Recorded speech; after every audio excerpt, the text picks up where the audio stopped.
Howdy there. Welcome back and Happy New Year, y'all. After a brief hiatus, it is once again Skews Day. Today's January 4th, 2022. Holy hell. I'm Trey Crowder, and that's Mark Agee. What's up, Mark?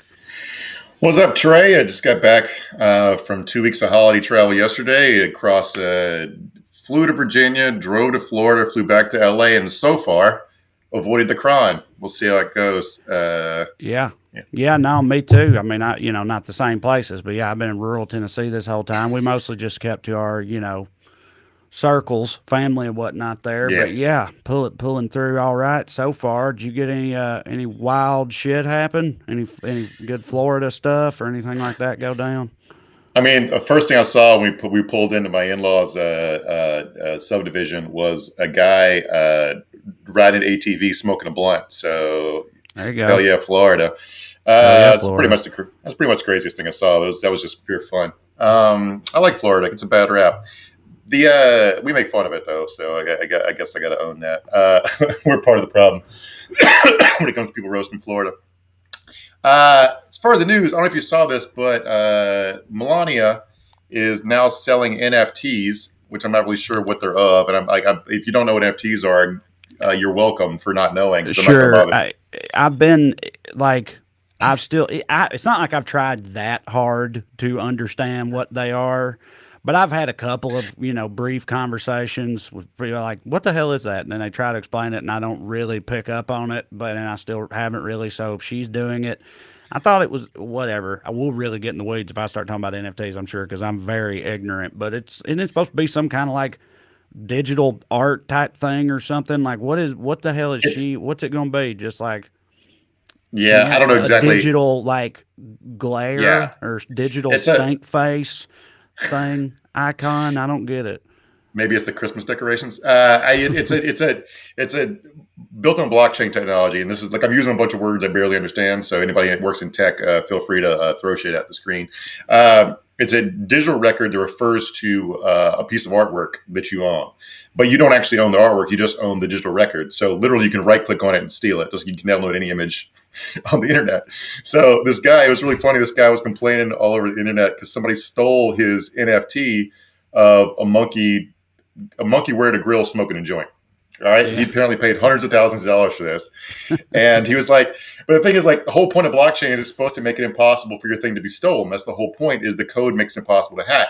So he was like doing this long explainer thread about actually stealing it's illegal. It's like, buddy, the whole point of this technology is not supposed to be illegal, and you think you discovered theft law.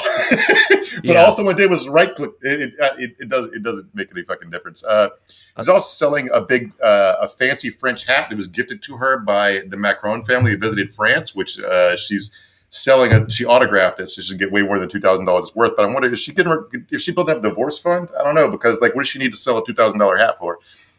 Yeah. Um, Getting a war chest together, I guess. I don't know. I'm yeah, surprised it's taken this long, really, if that's a thing that's gonna happen. You know what I mean? yeah. But in further exciting crypto news, Let's Go Brandon is now a Bitcoin that also owns a NASCAR, driven by the actual Brandon, who is on, through no fault of his own, was the origin of this Right. chant.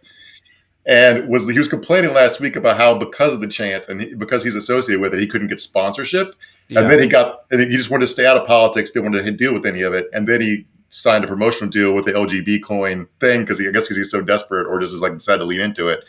But anyway, NASCAR might take away his branding deal, so maybe he's fucked anyway. Well, how much it's got to cost a fair amount of money to sponsor a car for an entire Xfinity series, I would think. Like Yeah, this shit like million this, I'm just dollars. like, is this not just something that somebody just made up and now they're like spending all this money in the real world? And it's Well, because I know it ain't worth much, right? I mean, I looked up what it's trading at today. The value of it's down 22% today, probably presumably because the NASCAR might make them back out of their sponsorship deal. But it's currently trading at 0.00009 cents. That is nine ten thousandths of a dollar. And the funny thing was they minted 330 trillion of these things. So quite obviously, it's a scam trying to get like Trump fans to all buy $5 worth each, and they could all right. cash out for a shit ton of money. But it's not working. So hell yeah, ain't Yeah. that capitalism's wild, Betty? It's Sure crazy. is. Yeah, the future shaping up to be just as dumb as ever. You got fucking monkeys with grills smoking blunts getting stolen on the internet, and I, cryptocurrency based on a, you know, I'd rather weird buy analog. actual snake oil to cure my hemorrhoids or whatever, because at least that had some opium in it. Do you Right. know what I'm Yeah. saying? Or just existed in the world. Do you know what I mean? Yeah. Like was Yeah, an you can touch actual it. thing you could touch. You Yeah. could rub snake oil on your butt if that's what you wanted to Yeah. do. You know, might not do anything, but you could do it. All this Yeah. stuff is just fucking like dipshit Harry Potter stuff. It's just Yeah. made up. At least if you Yeah. felt hard times, you could throw your pet rock at somebody or eat your Beanie Babies. Right. Yeah. Oh well. Happy New Year indeed. Okay. With us as always is producer Matt. This is Weekly Skews. I do want to remind you, if you're vaccinated and want to see me live, you can go to wellreadcomedy.com for tickets and information on the upcoming shows. That would be super cool. As for the show tonight, as the 1 year anniversary of that fateful failed insurrection of last January 6th looms on the near horizon, we look back on what we've learned in the intervening months about that shit show and its perpetrators. What do we know now? What's it tell us about the future? Is any of it good? I think you know the answer to at least one of those questions, but we will still try to have some fun along the way, beginning as always with the Daily Dumbass. Matt, graphic, please.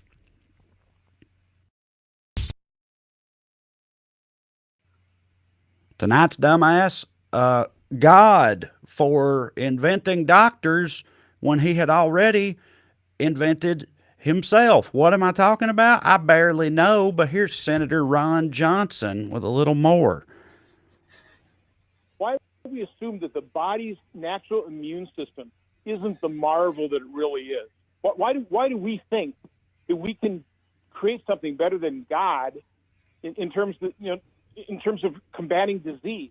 Now, there are certain things we have to do, but we've just made so many assumptions, and it's all pointed toward everybody getting a vaccine. So I'm assuming Ron Johnson walks back and forth to Wisconsin. Right. Or even like is naked all the time. Like Yeah. God didn't invent the clothes I'm wearing. You know, God invented enough clothes for us, Mark. It's the hairs on our naked body. Why do we need all this shit? Or, yes, he invented legs so we could walk everywhere. Why would you need a car? Or the phone that he's clearly using to call into this television show. Like, I just don't, I don't understand how Yeah. any of this is supposed to make sense in this He's guy's head. Yeah, on a phone, on a television show, in pants, having Yeah. been presumably vaccinated, and like it's just like God didn't even invent shame. That was that dumb bitch Eve, right? Uh, so, but apparently he doesn't have shame either. So maybe that's going according to God's plan. But this is these guys are also fucking dumb, man. Like I don't think like they should Google how long people lived in biblical times because Right. God wasn't doing his work Dude, back then. we're like, we have to fight God. Like, God's the one who invents the diseases that are trying to kill us. Like, we're in a war with God, really. Yeah, And we're doing everything we can to keep him from murdering us all with his wrathful machinations. So, you got to do yeah. something. That's just me. That's just how I look at it. God didn't even bother trying to cure leprosy till he sent Jesus, and he still only cured some of it because there's still leprosy. So I don't know, like it didn't even get the job done. So I don't Yeah. know. Yeah, these guys read the Bible and remember three things from it and have no understanding. They memorize like some code words. Anyway, as my Southern Baptist mom says, God helps those who help themselves. So get Yep. your fucking vaccine and booster. Please do so. That's right. Mhm. All right. Honorable mention tonight, Don Jr. for being the Fredo Corleone and an entire family made up of Fredos. Here's Michael Cohen with some interesting what am I trying to say? Behind the scenes information here on the dynamics of the Trump family. Yeah. What's funny is you all may remember the big lawsuit that the DA had brought years ago against Don Jr. and Ivanka as it related to, at the time, Trump Soho, with the lying to the public about the number of units sold, puffing, as Donald liked to call it. I'll never forget when Donald turned around and said, because it was Don Jr. and Ivanka, if it's one of the two that we have to offer up, let it be Don. Ivanka would never be able to handle it. And Don is tough; he could take it. Now, that, of course, having a daughter and a son, I wouldn't offer either of them up. I mean, if you're going to fight because you believe that it's not true, you don't offer somebody up in advance in order to put an end to it. So in essence, he didn't want the legal bills. So he'd. So I do disagree with Trump's premise that Don Jr. would do well in jail. I just want to put that out there. Hell no. Yeah. No. Don Jr. wouldn't. First of all, I picture him making toilet wine. I don't think it's going to go well. I probably can't remember recipe. There's no cocaine, or it's harder to get cocaine. Actually, probably it's easy to get heroin. Can you get coke in prison? It's too expensive, probably, right? I don't know, but either way, it's going to involve a lot of butthole stuff for Don Jr., I think. So, Yeah. But hey, helmet, maybe he's into that. I don't know. But I just think it's funny to imagine that Trump, is always offering up Don Jr. Like whenever any subject matter comes up, like if they're talking about the January 6th commission or just whatever it is, anything at all, Don Jr.'s name hasn't even been brought up yet. And Trump's like, I got an idea. Maybe we could just give him my sorry ass son. Would that work? He wasn't involved in this particular thing, sir. It's like, well, still, I'd just really like to get rid of him if possible. That would be good. Yeah. If somebody could help me out with that. It's like, remember the first season of The Wire when the Barksdale organization accidentally shoots a cop and they realize everyone's real mad at them, so they have to give up somebody. So they just basically draw lots and Weebay has to go to prison for life. Yeah. It's essentially the same thing. It's like, I can just picture Don Jr. agreeing to take more bodies if they get him another sandwich. Man, but no, I can't. I mean, I guess Ivanka, he said Ivanka wouldn't do well. Maybe she would do even worse than Don Jr., but I don't think so. I think even she would be better off in a woman's prison than Don Jr. would fare in regular old jail. If you guys don't remember the details of this case, what happened was the New York City District Attorney had the Trump Organization dead to rights for lying about occupancy rates at their buildings to get further investment. They had emails between Don Jr. and Ivanka talking about how they were lying. And what happened was Trump gave a big campaign donation to the district attorney, Cy Vance, and then the case went away. So just another example of the many, many places the Democratic Party could have stopped all this. Cy Vance is, of course, a very powerful Democrat. Right. Well, that's the other thing that's kind of funny about it to me, too, is it's just like, I can't believe that Trump, I feel like Trump assumes that none of them are ever going to go to prison. Do you know what I mean? Mm-hmm. He just takes it for granted that they won't. And he's probably right, but I think that makes it funnier that he's like, well, who could go to prison is Don Jr. That would be fine. In his head, it's not even really a possibility, but he's like, but still, I mean, he can go. That would be all right. Yeah. He must honestly not believe that Don is his son. It's sort of just an embarrassment. He didn't want to be named after him. He's just he's not even a person to him. Just he'd throw him in a wood chipper for $5. It's pretty funny to me. Absolutely. Yeah. By the way, speaking of Don Jr., congrats on his engagement / impending second divorce. Because that will not last long. He just got engaged this weekend. No, that will not. All right. Our next honorable mention for Daily Dumbass, all those Floridians who are all hung up on knowing whether or not they have this COVID thing that everybody's talking about. Really shouldn't be so concerned about knowing whether or not you have the disease in the middle of this plague. This, according to Florida's Surgeon General, as you can see in this clip right here. Going to be working to unwind the sort of testing psychology that our federal leadership has managed to, unfortunately, get most of the country in over the last 2 years. We need to unwind this testing sort of planning and living one's life around testing. Without it, we're going to be sort of stuck in the same cycle. So, it's really time for people to be living, to make the decisions they want regarding vaccination, to enjoy the fact that many people have natural immunity. So, what makes this a cosmic fucking joke is he's taught, the sign, if you're just listening to the podcast version, the sign hanging on the front of his podium says early treatment saves lives.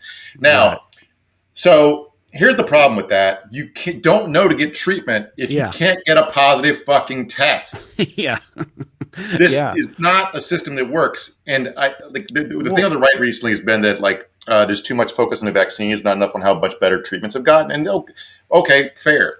Treatments have gotten better. But vaccines are super, super cheap, like $1 a piece or whatever, and the fucking monoclonal antibodies are like $2,000 or something. So like, it's a fairly straightforward reason why the government want everybody to get the fucking vaccine. Well, but in Florida specifically, DeSantis was one of the first major people to push that exact narrative, right, about the treatment, the antibodies, and all that stuff. And the CEO of Regeneron that makes the antibodies is his literal #1 political campaign donor or something like that. So, you know, it's all very American and very much checks out. But also, like you said, he's standing at a podium that says early treatment saves lives. Literally impossible if your testing isn't a thing, because how are you going to get early treatment if you don't know you have it? Also, towards the end, he says, I can't remember exactly, but he's like, instead of just enjoying the fact that some people have natural immunity, you know what I mean? It's like that also is... you need to get tested to know whether you've had the damn disease, whether you have it or not, to know if you've got any kind of natural immunity, or know if you need treatment, or to know literally anything in this scenario. I don't know what is supposed. Literally, the underlying message here is just literally just go to work and don't worry about this anymore. Like, that's all it is. Like, just fuck considering it at all. Just go to work and go to shows and stuff and do whatever you want to do. Yeah, I mean, it's like, we're banishing object permanence as a COVID strategy. It's just like, if you don't look in your blood, the disease can't be there, right? Right. Yeah. So like, but you're talking to a guy who historically, when he knows he's broke, just won't check his bank balance because fuck that shit. But I'm not the governor of California, of Florida. Right. You know, it's like, dude, I mean, honestly, I come from a long line of really every man in my family, and I ain't gonna lie, I've got some of this too. I'm not with COVID specifically, but just that idea. It's like, you can't be sick if you don't go to the doctor, you know, like you were just saying. It's like, just, no, ain't nothing wrong with me. All the doctor's gonna do is tell you something's wrong with you, and then you'll know something's wrong with you, as opposed to just acting like nothing's wrong with you forever. And that goes for mental shit too. It's just a general sort of philosophy that us Crowder boys have always had. And you ought not be that way, but especially in the middle of a pandemic. But even I am not that way when there's a plague on. You know, it should be a factor in people's health habits. But what are you going to do? We're starting year 3 of this pandemic, and we've learned nothing. Oh my God, dude. The scientists learned a lot. The general public, and I say that as somebody, I mean, I traveled across the country, but I wore my mask and shit, and we did rapid tests all the time, and I'm vaxxed and boosted. But that said, I recognize that I am part of the problem, but we flew like the day. It was like, well, Omicron's here, and it's getting real bad. I was like, well, we're already in the fucking plane. I don't know what we're supposed to do about it now. But anyway. All right, so this next one, Mark, I'm definitely gonna need you to do, because this is one of our like conspiracy lunatics here. Back for another go round. So yeah. Oh, I guess that is what I bring to this. Your forte. This show. Yes. Yeah, that makes sense. Okay, so I'll let the clip speak for itself before we get into who it is and why he's arguing. But it's all really funny. But so I guess the dumbass for this one is whoever put this restaurant's menu together. Get the clip, Matt. Your message. When you've finished recording, you may hang up. Press 1 for more options. Hello, this is Loser's Cafe, and I have a phone order by text for a cock sandwich. I'm not really sure how you want your cock on that sandwich. Would you do me a favor, please? Will you call me back? Remember, this is Joe Bond from Loser's Cafe, and I have a text order on our system for a cock sandwich, and I need to know: do you want that circumcised, uncircumcised? We can serve the circumcision kind of like, you know, calamari on the side if you want, but we need to know if you have dipping sauce and exactly what you want with it. Will you call me back? Thank you. Okay, let's see if we can get the next one. So that we've talked about this guy before. That's a returning guest / treasure hunter / election fraud expert / inventor of the QCAT, Jovan Pulitzer. And what he's doing is phone pranking a fellow conspiracy theorist because of a weird beef they're at. Now, what's really funny to me that video is he's doing a fake voice, but he used his real name, Jovan, which there aren't a lot of Jovans running around. For sure. On that, So- real quick, is that his actual name? No, he changed it because Okay. he changed it to reframe his Google hits after QCAT was such an epic Okay. disaster. I This the guy. figured. Yeah. If you guys remember, he's the guy who blames Mark Cuban for his divorce because Mark Cuban made fun of the QCAT. And he went on that History Channel saying he discovered, I think, a Viking sword in Canada. And people Googled and saw it's a novelty sword you can buy on Amazon. I hope he paid $1 million for it. So what he was one of the big guys behind the Georgia and Arizona recount efforts. He financed them, and he claimed to have invented technology that can scan the ballots and tell if they're fraudulent or not. It's not real. But the fight is in because when the recount failed, all the people involved in it blamed each other for bad strategies. All right, so the guy that's I'm laughing at this headline here. Yeah, he did say he was going to stab him in the face and then pause ... with the truth when he realized stab him with the truth. Yeah. So so he called this guy. He also called a woman, and he called a woman and offered to talk about the size of his penis. I'm not really sure why. Hey, I'll tell you how big my dick is. That was another prank call I did in that session. Not really sure the progeny of that one. But what he's really mad at this guy for, the guy's named David Clements, he was leaving that voicemail for. So what Pulitzer did was he wrote a book that explains how his technology that proves the ballots is fake works, and he's selling it for $250, Trey. For the small price of $250, you can buy this man's lunatic book. And one thing Clement did to set him off was he made fun of the book and pointed out there's a literal typo on the fucking cover of the book. Oh man, that's rough. Yeah, just right out the gate. I'm not sure it's worth entirely $250. Makes you question your purchase. I think you see a typo on the cover. Otherwise, it is. I'm watching today. There's a beef going on between Marjorie Taylor Greene and Dan Crenshaw. They're at each other's throats right now, and I'm like, why in the world would you ever join this pack when they're literal fucking hyenas who rip each other apart? Right, all the time they end up when things go wrong. Well, dude, it's like it just all trickles down from Trump. I feel like because that's what he does. Like he'll just fucking throw you smooth under the bus at the earliest opportunity and just keep on rolling. And so, you just see that kind of same mentality sort of disseminate amongst all of these loonies out here. But I also just both these prank calls were dick based, which, when I was in 6th grade and we were in the prank call game, there just hasn't been a lot of advancements. I guess just with this guy, I'm just saying, like the old cock sandwich play. And also he repeated it too much. He kept just saying cock sandwich. It's like he came this close to being like, do you get what I'm saying? You want to eat a cock is what I'm saying to you. Like you would be the type of guy who would eat cock, but I'm saying it's on a sandwich. So it's a cock sandwich is what I'm trying to say. Okay. Like I feel like he was this close to just doing that. Yeah, I mean, I don't think he really thought the bit through, considering he was selling himself as the proprietor of a business called Losers Cafe. Yeah. So I was like, well, you're the guy who owns Losers Cafe, right? Is there a cafe that caters to losers, or right?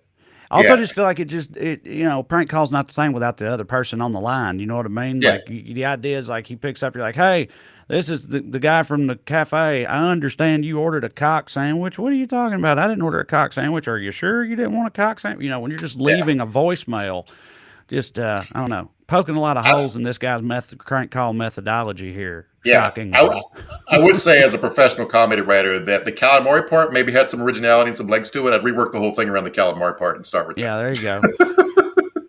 Start from the ground up. Yeah. Okay, well, we got one more honorable mention for Daily Dumbass, and it is Donald Trump for not loving Donald Trump as much as Alex Jones does, or at least did. I don't know at this point. Alex seems pretty upset. In this clip he put out as a response to Donald Trump debating Candace Owens on the subject of the COVID vaccines. Go ahead, Matt. Emergency Christmas Day warning to President Trump. You are either completely ignorant about the so-called vaccine gene therapy that you helped ram through with Operation Warp Speed, or you're one of the most evil men who has ever lived to push this toxic poison on the public and to attack your constituents when they simply try to save their lives and the lives of others. We're about to lay out the basic, incontrovertible facts that what you told Candace Owens just a few days ago is nothing but a raft of dirty lies. And yet more people have. So there's lots of funny things about this. One, he did this on Christmas Day, presumably because he didn't have any plans because his wife took his kids away, which is a real life thing that happened. Sure. But this is in response. So Trump went on Candace Owens' YouTube show, which is the dignity that his office deserves. Right. And he argued with her about the vaccines, not the mandates, just the efficacy of the vaccines, because he wants to take credit for them. And also he's smarter politically. People give him credit for it. I'll come back to that in a second. But so she argued with him about him. And then she put out a YouTube the next day after people had a backlash against him, defending him by saying, no, guys, he's just really old and stupid and doesn't understand how to do the research on the internet. He's too old to know how to get on Reddit. He gets his news from the mainstream newspapers, which is why he's wrong about this. So that's what started all this, and it's really caused a huge meltdown. And I think this is really interesting because sort of taking a lead from his head nods, the entire Republican Party has gone in on like anti-vax bullshit, but vaccines are still fairly popular even among Republicans. They're just not the mandate's not being super popular, but they're mostly vaccinated. So like literally everybody else on the primary is already locked into an anti-vax path unless they just turn up about face and laugh and lie, which of course they all will. But Trump can credibly say, not only am I for vaccines, I invented the vaccine. All these fucking assholes will let you die. Yeah.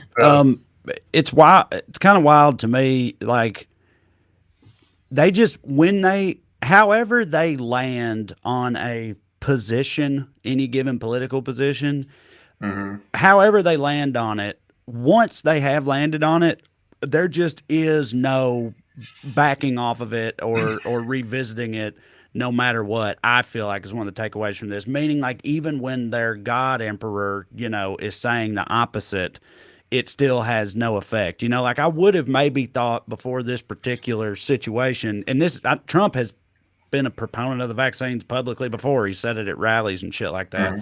Before all that, I would have thought like, if Trump would just tell them to take the vaccine, then maybe they would fucking do it because they'll do whatever he says. I might have thought that to be true, but it clearly isn't.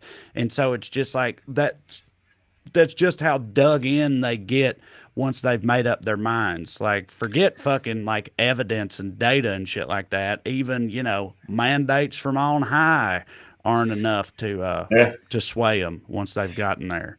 It's like they're totally led by the mob. Like there was they always talk about this stuff off the record, but the Republican congressman article a couple weeks ago talking about how like they can't say anything publicly that deviates from Fox News orthodoxy, or they'll do a piece about it and they get death threats, and they face primary challenges from the right. So like they literally can't be sane or they'll lose. Right. So it's like it reminds me of remember the Simpsons Treehouse of Horror where the two aliens ran for president. Yeah. And the guy's giving a speech. He goes, "Abortions for none." And the crowd goes, "Boo." They go, "Very well then. Abortions for all." Boo. And he goes, "Okay then. Abortions for some, miniature American flags for others." They go, "Ooh." It's just that. It's just that. Yeah.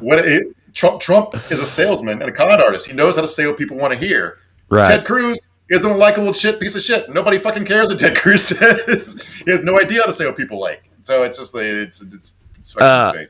Is that what you said earlier? You said you said Donald Trump is actually smarter politically than people give him credit for. More on that in a second.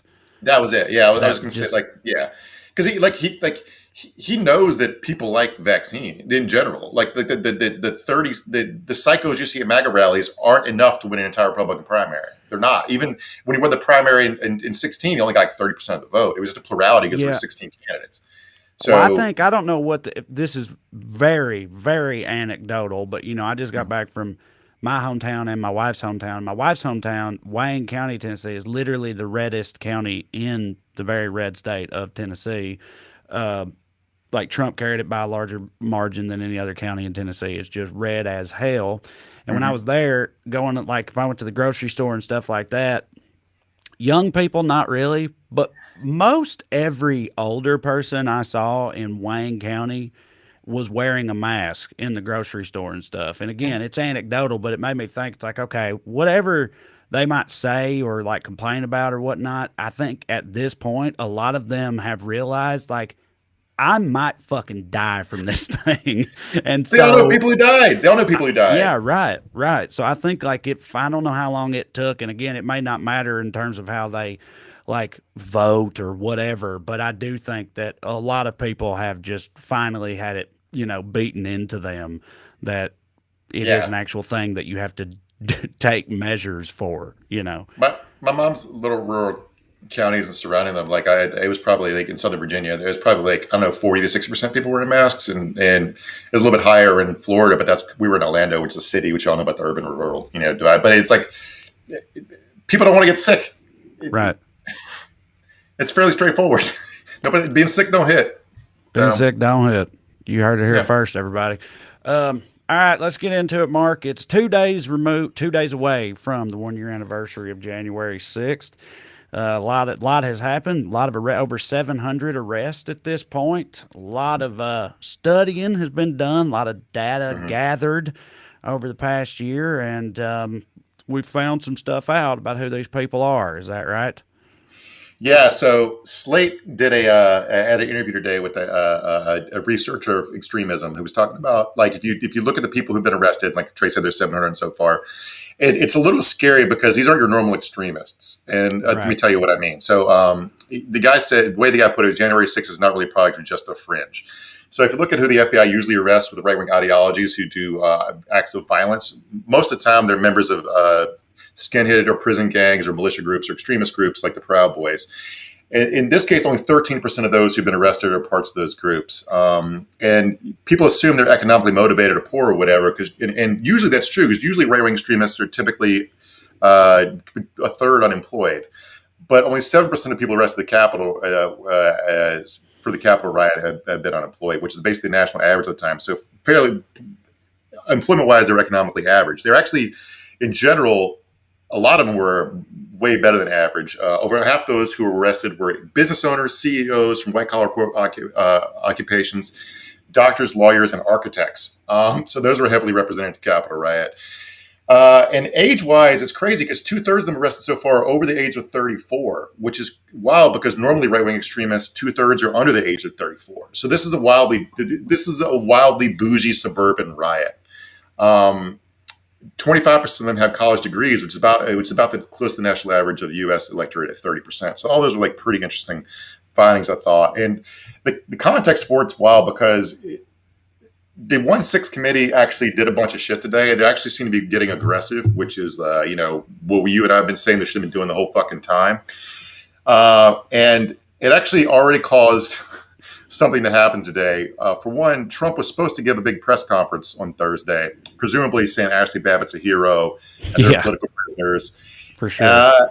And so but then this happened after they started dropping secret texts they'd gotten, first from Sean Hannity and Mark Meadows. We'll get to those in a second, but let's see the reaction first. Here's a video from Fox News.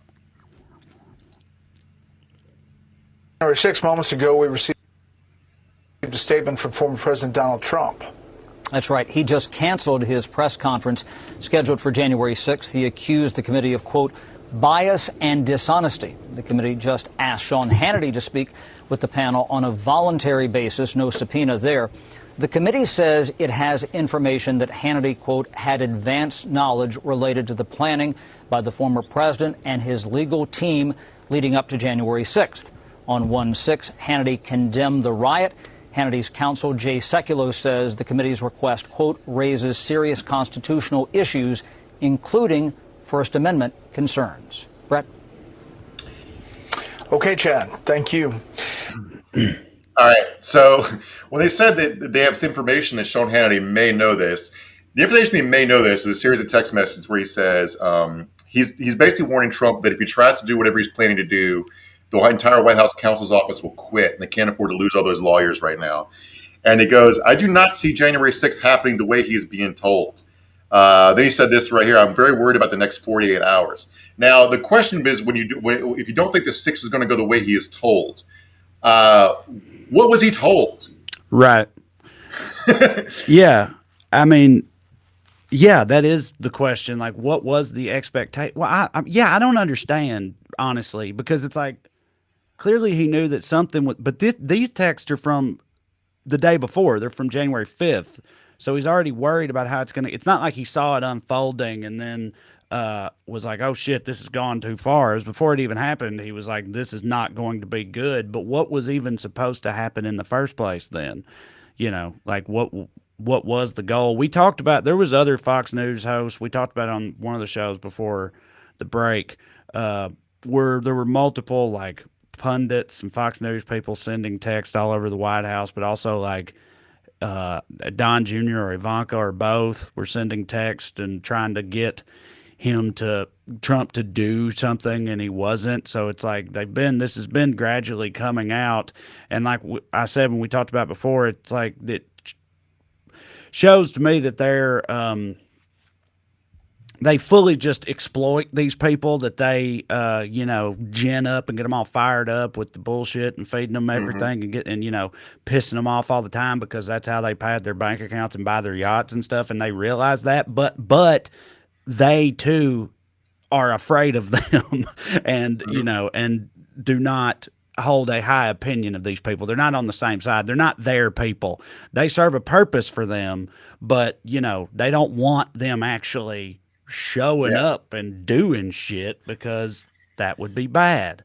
Yeah, I mean, con artists typically have zero respect for the intelligence or humanity of their victims, right? Right. But like, it's that first text I read was from December 31st about how like it's January 6th is not going to go how you think. I don't think so. Not going to go how you were told.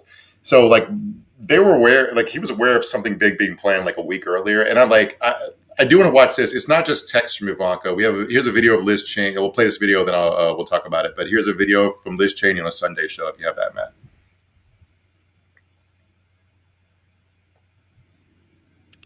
Matt said just 1 second. He'll get it for us. Yeah, just put it up whenever you've got it there. The wording of this is pretty important. But what he'll play it when he has it. But what's the so what do you think is the tantrum that Trump is throwing by canceling his press conference because this extra stuff is coming out? But like, why exactly? What would him having gone forward with it as planned? What would have been the repercussions, or why, the way he operates and not really giving a shit generally about, much of anything. I'm, wondering why this had this effect on him. Well, clearly he's seeing what his friends and allies were saying about him behind his back. And the committee has a lot of it, right? And he doesn't know what else they're going to put out between now and Thursday or afterwards that would make him look like a fucking idiot. Idiot for saying something that they then, immediately disprove or discredit. I mean, after the fact. What if he has Judge Jeanine intro him at his big press conference, and then they drop text messages where Judge Jeanine calls him a fucking moron? Right. Right. You're right. He's not. He knows that man knows how to put on a show. Would you have a comic open for you where you don't know what they're going to do? Yeah, right. Okay, Matt says he's got it. So this is Liz Cheney talking about some of their findings. Is his failure to make that statement criminal negligence? I think that there are a number of, as the chairman said, potential criminal statutes at issue here. But I think that there's absolutely no question that it was a dereliction of duty. And I think one of the things the committee needs to look at as we're looking at a legislative purpose is whether we need enhanced penalties for that kind of dereliction of duty. But I think it's also important for the American people to understand how dangerous Donald Trump was. We know as he was sitting there in the dining room next to the Oval Office Members of his staff were pleading with him to go on television to tell people to stop. We know Leader McCarthy was pleading with him to do that. We know members of his family. We know his daughter. We have firsthand testimony that his daughter Ivanka went in at least twice to ask him to please stop this violence. Any man who would not do so, any man who would provoke a violent assault on the Capitol to stop the counting of electoral votes, any man who would watch television as police officers were being beaten, as his supporters were invading the Capitol of the United States, is clearly unfit for future office, clearly can never be anywhere near the Oval Office ever again. So the thing that perked my ears there, and I'm not going to be one of these like justice porn people who's going to promise you Trump's never going to go to jail, because he's probably absolutely fucking not, if I had to bet on it. But she said, so she told me that Ivanka going to Oval Office a couple times to meet with Trump when he was president, trying to get him to stop this shit. The phrase "firsthand information" is legally important. Now, Cheney's a lawyer, and she'd know this, but like firsthand information is admissible in court. Right. So there's a reason to use that. So that's another reason Trump would might want to not put his foot in his mouth this week. He's good at staying out of jail historically. I'm glad. Like, I don't know why it took them this long to wait till a holiday week. I know that the news is going to be high alert this week. There's going to be a lot of news coverage. You're going to be watching a lot of it because it's the anniversary of the thing. So maybe that's why they're doing it. They could have been doing the full court press from January 7th of last year on. And yeah, that's just how everything moves at a glacial pace where the government is concerned. I feel like, anytime they are dragging their feet, it's never really surprising. But yeah, it's good to see anything happening at this point. So. I mean, you say that, but like Ted Cruz said today that if Republicans take back the House next year in the fall, they're definitely going to impeach Biden. And I bet you that will happen in January of next year. No, you're right about that. I mean, they've proven multiple times that like when they actually are motivated to do something, they can make it happen really fucking quick. Like when it's actually important to them, they can do it. I'm just saying like that almost never happens, and most things take fucking forever. But yeah, we'll see what else comes out on it. But back to the demographics and the data and whatnot. Basically, the takeaway from that, I guess, is that, and this is what they say in the Slate article, and the researcher says, is that it's just it's mischaracterization to call it like a fringe element or a fringe phenomenon. It's not really the fringe. It's way more mainstream than people realize. And I feel like a lot of people at this point would say, I know that, or I could have told you that by now. But I do think that it's, I don't know. I still find it kind of surprising because you look at the number of people. How many people were there? I don't know, a few thousand. Right. Like that. So that's really not that many in the grand scheme of, a fucking even hardcore right wingers. So you look at just the numbers and everything, and typically when shit like this happens, I'm always like, well, yeah, but at the end of the day, this is like a fraction of whatever. But but yeah, when you break down the numbers like you did earlier and how it doesn't really match up with what you typically think of when you think of like extremists, then it's it's pretty freaky. I mean, by not fringe, that doesn't mean a majority, right? Because you're still talking about, like, say half people who self-identify as Republicans, so like a quarter of the country or something, 25%. But like, look at like the polling data. You got like 70% of Republicans say that the Capitol riot was justified or patriotic or whatever, and that doesn't mean they would have gone, because obviously a lot of those people are lying about what they believe in order to troll the poster or troll us, right? They know what they're supposed to say to signal tribal solidarity. So it's not necessarily that they believe that really, but they don't mind fucking saying it if it helps them get their point across. But like, there's a story in MSNBC the other day. The title was "From the Capitol to the City Council: Extremism Shifted After January 6th," and it makes the point that like these people made a concentrated effort to go local after that, and we've covered a lot of the yelling at the school board stuff. Yeah. But it doesn't take that many people to sway a city council or a school board. anybody that's ever like wonder why you can't get new apartment buildings built in your town is because the small group of people who are really against getting new apartments built in their neighborhood go and scream at this fucking zoning board and stop it. So there was just a thing last week. This story, they talk about this woman. She's head of something called the Mom Militia, and in Stockton, California, which is basically a suburb of the Bay. And she was at January 6th, and then she went back and became an anti-mask mandate person. Now she routinely goes and screams at the school board there. And this is a town that went like 30%, a school district that went 30% for Biden. And she succeeded in getting them, with her loud group of supporters, and going to get them to rescind their mask mandate for the school districts in the middle of the Omicron surge. Just by yelling, just by being the loudest person there. And it's just wild to me. So anyway, my point is, like, go to your school board meeting and be just as loud as these fucking idiots. If you don't want to run for office, I get that. But like these people, that woman didn't even have a kid in the district. She picked Stockton for whatever reason. Well, people have been, saying for a long time, like, it's not just the major elections. It's not just the presidential election or Senate and Congress and all that. It's like state and local elections. That's where a whole lot of important shit happens, and those are important too. And seeing that these people in particular really like taking that to heart and are using that to, sort of implement their ideology, but at an even more like localized level is pretty alarming. Cause I mean, you're right. It doesn't take that many to get, those type of changes across, enough people scream loudly enough in a small enough, governing body, and some shit's probably going to happen.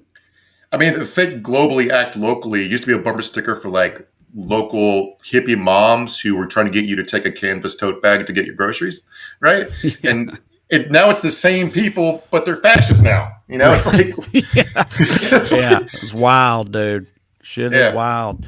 I mean, it's like these people are all taking over like local election boards and stuff. So in 24, if the presidential election is overturned, it's going to be 1,000 little decisions. It's not going to be not in a state legislature or throwing out results necessarily. It's going to be, There was some other stuff in the data. Well, first of all, Matt, you can start, if you want to throw some comments up there and whatnot, I'll be scrolling through them too. I want to remind you all before I forget, okay, full disclosure, producer Matt reminded me. I did not remember of my own accord.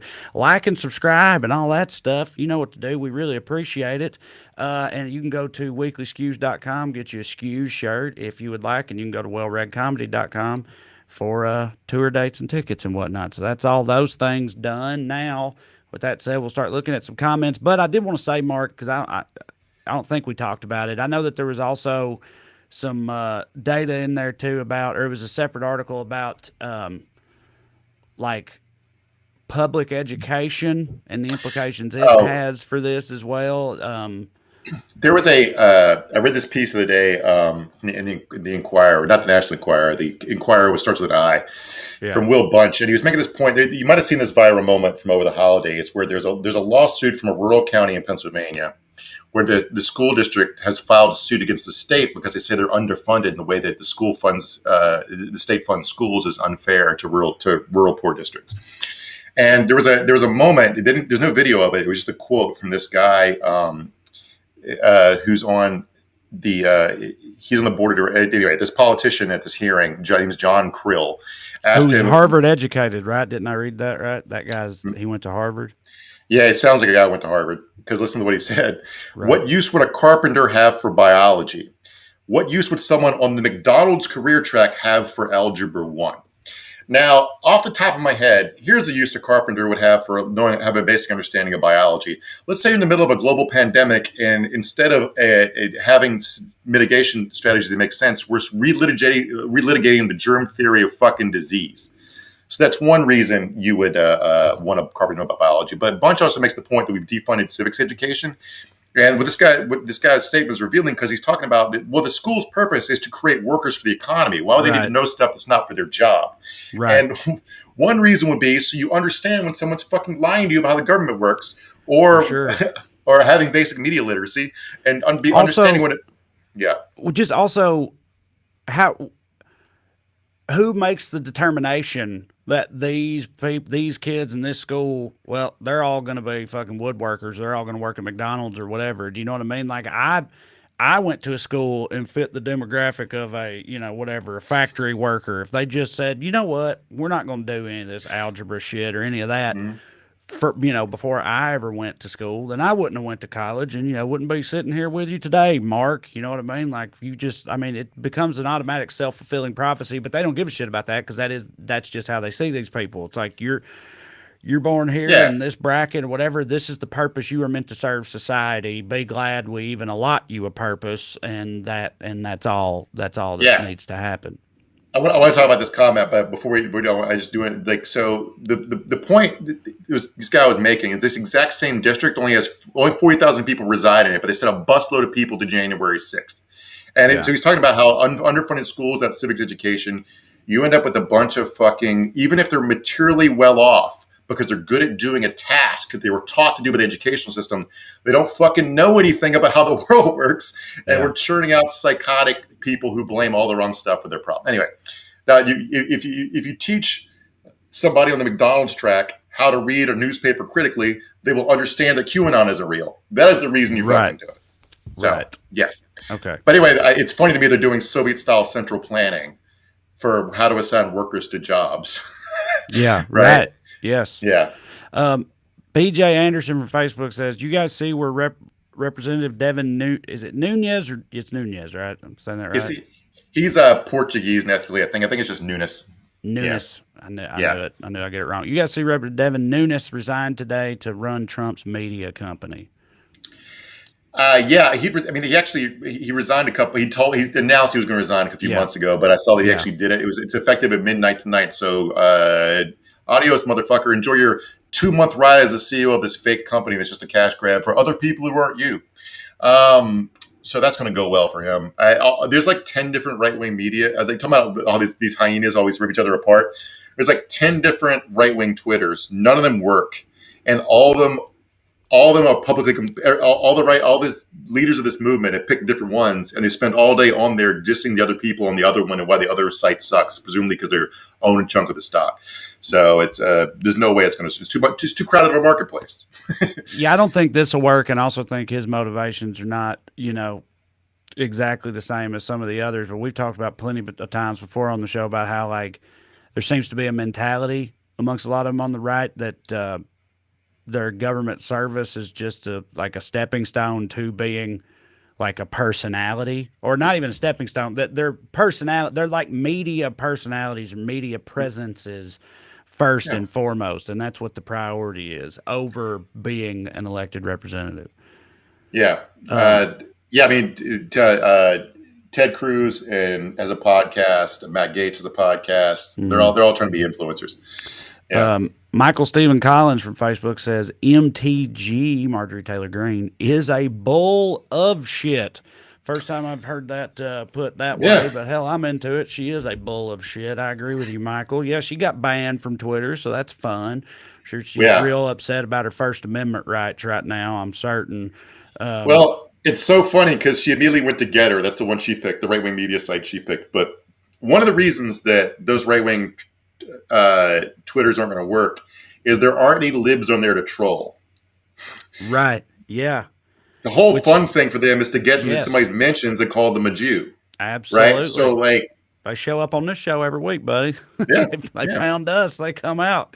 You're so right. I hadn't thought about that way, but you're 100% right. That does fully explain to me why none of those have really taken off, because that takes all the fun out of it for them.